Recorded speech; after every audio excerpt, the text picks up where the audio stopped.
Assalamualaikum warahmatullahi wabarakatuh.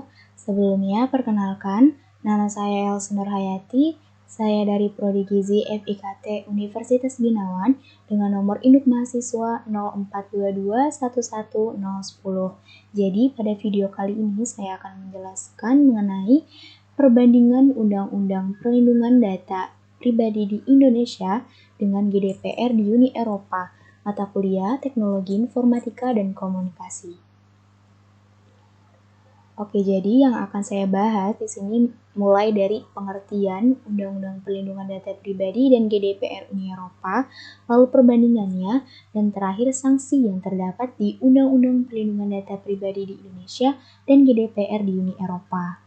Yang pertama, mulai dari pengertian dulu. Jadi apa sih Undang-Undang Perlindungan Data Pribadi? Jadi, Undang-Undang PDP itu merupakan salah satu hak asasi manusia yang merupakan bagian dari perlindungan diri pribadi. Dan UU PDP ini tercantum dalam pasal 28G Undang-Undang Dasar 1945. Dan ada pula fungsi dari Undang-Undang PDP, yaitu untuk menjamin hak warga negara atas perlindungan diri pribadi dan menumbuhkan kesadaran masyarakat serta menjamin pengakuan dan penghormatan atas pentingnya perlindungan data pribadi. Dan RUU PDP ini memuat 72 pasal dan 15 bab, yaitu mengatur tentang definisi data pribadi, jenis, hak kepemilikan, pemrosesan, pengecualian, pengendali dan prosesor, pengiriman, lembaga berwenang yang mengatur data pribadi, serta penyelesaian sengketa. Lalu terdapat perbedaan mengenai Undang-Undang PDP ini. Yang pertama adalah landasan filosofis. Jadi, secara filosofis, perlindungan data pribadi ini merupakan manifestasi pengakuan dan perlindungan atas hak-hak dasar manusia sesuai dengan nilai-nilai Pancasila. Lalu yang kedua, landasan sosiologis. Jadi, secara sosiologis, RUU Perlindungan Data Pribadi ini disusun sebagai jawaban atas kebutuhan untuk melindungi hak individual terkait data pribadi khususnya di era digital. Dan yang terakhir, landasan yuridis. Jadi secara yuridis, perlindungan data pribadi ini merupakan salah satu hak asasi manusia yang merupakan bagian dari perlindungan diri pribadi.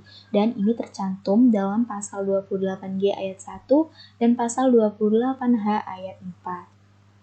Lalu pengertian dari GDPR Uni Eropa. Jadi, General Data Protection Regulation atau yang biasa disingkat GDPR merupakan undang-undang yang mengatur pelindungan data pribadi penduduk Uni Eropa yang berada di dalam maupun di luar Uni Eropa, serta yang dikelola pihak manapun di dalam maupun di luar teritori Uni Eropa. Dan GDPR Uni Eropa ini disahkan pada tahun 2016, namun baru berlaku pada tanggal 25 Mei 2018. Lalu apa saja jenis data yang diatur dan dilindungi oleh GDPR?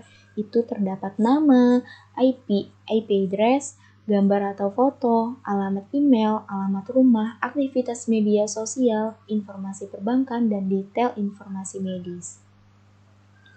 Lalu terdapat lingkup pengaturan GDPR. Jadi ada 3 alasan utama penerapan GDPR yang dapat ditemukan dengan melalui 3 uji, yaitu yang pertama ada uji kedudukan teritorial.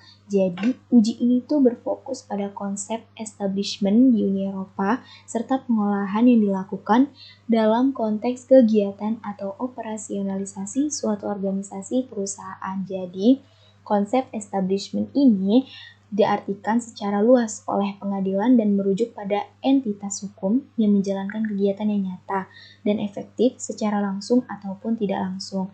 Jadi dengan demikian, organisasi atau perusahaan yang memiliki perwakilan lokal, situs web, ataupun alamat lokal di Uni Eropa mesti tunduk pada rezim GDPR.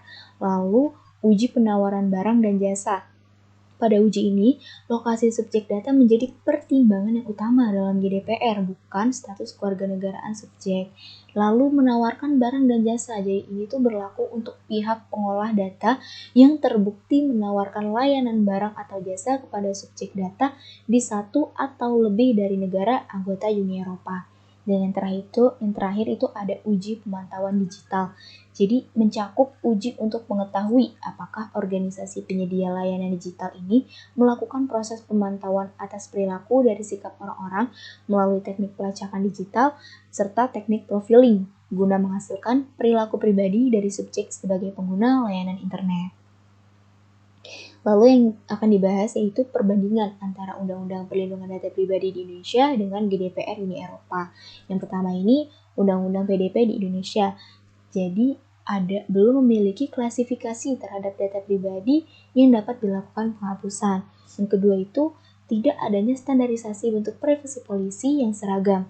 Dan yang ketiga, tidak adanya mekanisme notifikasi penghapusan data pribadi, melainkan harus melalui putusan pengadilan. Dan yang terakhir itu, tidak adanya lembaga khusus dan independen yang bergerak di bidang pengawasan penggunaan data oleh penyelenggara layanan. Sedangkan pada GDPR Uni Eropa itu yang pertama ada mekanisme notifikasi penghapusan data pribadi. Yang kedua, terdapat pula pengaturan mengenai klasifikasi data pribadi yang dapat dihapus berupa nama, alamat IP, gambar atau foto, alamat email, alamat rumah, aktivitas media sosial, informasi perbankan, dan informasi detail medis. Yang ketiga, adanya pengawasan pengelola data. Dan yang terakhir, adanya standarisasi formulir privasi polisi. Dan yang terakhir yang akan dibahas yaitu sanksi dari Undang-Undang Perlindungan Data Pribadi Indonesia dan GDPR Uni Eropa. Jadi kalau pada UU PDP di Indonesia itu terdapat dua jenis sanksi, yaitu sanksi administratif dan sanksi pidana. Nah, saya akan menjelaskan yang administratif. Jadi, sesuai pasal 57 Undang-Undang PDP, sanksi administratif ini berupa peringatan tertulis, penghentian sementara kegiatan pemrosesan data pribadi, penghapusan atau pemusnahan data pribadi, dan atau denda administratif. Dan denda administratif ini paling tinggi 2% dari pendapatan tahunan. Lalu yang kedua itu sanksi pidana, merujuk pada pasal 67 sampai dengan 73 Undang-Undang Perlindungan Data Pribadi. Berupa yang pertama, pidana denda maksimal 4 miliar rupiah sampai 6 miliar rupiah dan pidana penjara maksimal 4 tahun hingga 6 tahun. Dan sanksi pidana ini akan dikenakan bagi orang perseorangan atau korporasi yang melakukan perbuatan terlarang. Dan ada pula sanksi pada GDPR Uni Eropa. Jadi sanksi yang harus ditanggungkan jika melanggar, di mana peraturan ini mengenakan sanksi denda sebesar 20 juta euro atau sekitar 344 miliar atau 4% dari pendapatan global apabila terjadi kebocoran data yang dinilai. Dipilih dari mana yang lebih besar. Untuk kasus kebocoran data yang lebih kecil, akan dikenakan denda sebanyak 10 juta euro atau 2% dari pendapatan global perusahaan. Selain itu, jika diketahui adanya pelanggaran, maka regulator di Uni Eropa berhak untuk melarang perusahaan untuk memproses data pribadi pelanggan maupun karyawannya. Oke, cukup sekian yang dapat saya sampaikan mengenai perbandingan Undang-Undang PDP di Indonesia dengan GDPR di Uni Eropa. Kurang lebihnya mohon maaf, terima kasih. Wassalamualaikum warahmatullahi wabarakatuh.